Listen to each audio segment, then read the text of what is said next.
I'm Allie Cooper, and today we're going to go through the excitation-contraction sequence.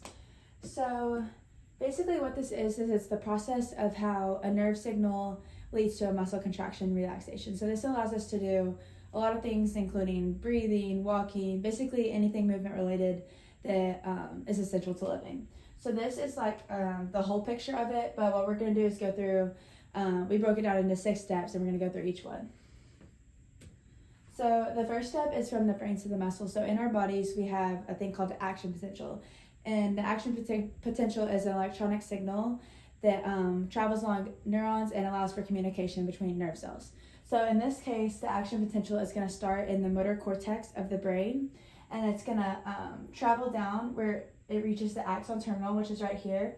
And this whole thing is, this is where it meets the neuromuscular junction. And what that is where the nerve meets the cell.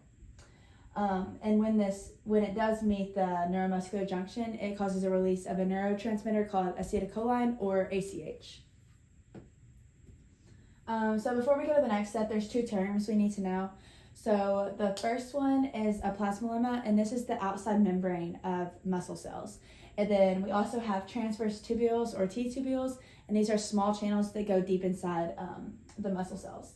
So the way I think of it is like if we had a balloon, the outside of the balloon would be the plasmalemma, and then if we do have a finger that went deep inside of the balloon, those would be like the T-tubule channels. So back to the process. So when the ACH is released, it crosses the synapse and it's going to bind to receptors that are sitting on the plasmalemma.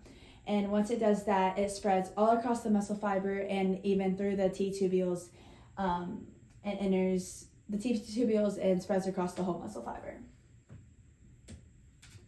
So now that we're inside the T-tubules, we're now at step 3. There's a DHP receptor that's inside of the T-tubules, and when the action potential reaches it, it can detect this electronical signal, and it causes a change in shape. And when this changes shape, it activates a RIR receptor. The RIR receptor sits inside the sarcoplasmic reticulum, or SR. So the SR is basically like a house for calcium in our cells, and it stores the calcium for when this happens. So when the RIR receptor is activated, this causes the SR to release the calcium from the SR into the muscle cells. And without calcium, there can be no contraction. So this is a really key point of this.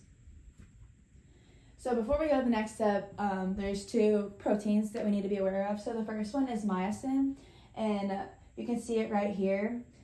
This is a motor protein that forms the thick filaments in muscle fibers. It contains 2 intertwined heavy chains, and it also, what makes it different is it has a globular head right here.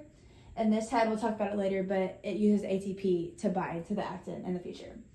So there's myosin, and then we also have actin. Actin is a globular protein that forms the thin filaments in our muscle cells, and it's composed of 3 different proteins, as you can see right here. The first one is actin.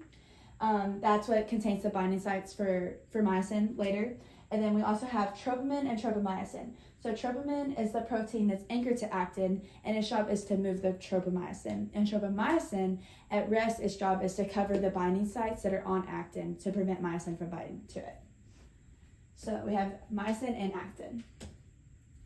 So step 4 is the role of calcium in this. So after the calcium is released, it binds to the tropamine, and that causes a structural change. And when that structural change takes place, it moves the tropomyosin to uncover the binding sites, and it exposes the actin binding sites.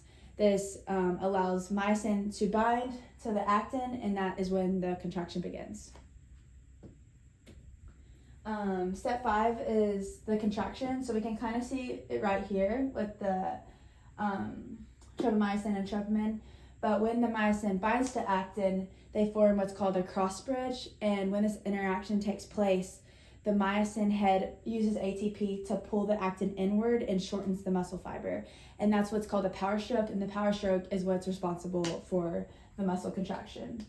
And like I mentioned earlier, ATP is crucial in this, because without ATP, the myosin head wouldn't be able to detach, and we would just constantly be in contraction. Step 6 is relaxation. So right here is a picture of the circa pump. It stands for sarcoplasmic endoplasmic reticulum calcium ATPase. And but we just call it the circa pump. So at the end of this, when the nerve stops sending signals, calcium cannot just be free floating in muscle cells, so the circa pump actively transports the calcium back into the SR. When this happens, there's a drop in calcium inside the cytoplasm. So troponin causes two things to happen. It causes troponin to release calcium. It also causes tropomyosin to go back to covering the binding sites that are on actin. So now that it's covering it, myosin can no longer grab actin, which means a cross bridge can't form, which causes the muscle to relax.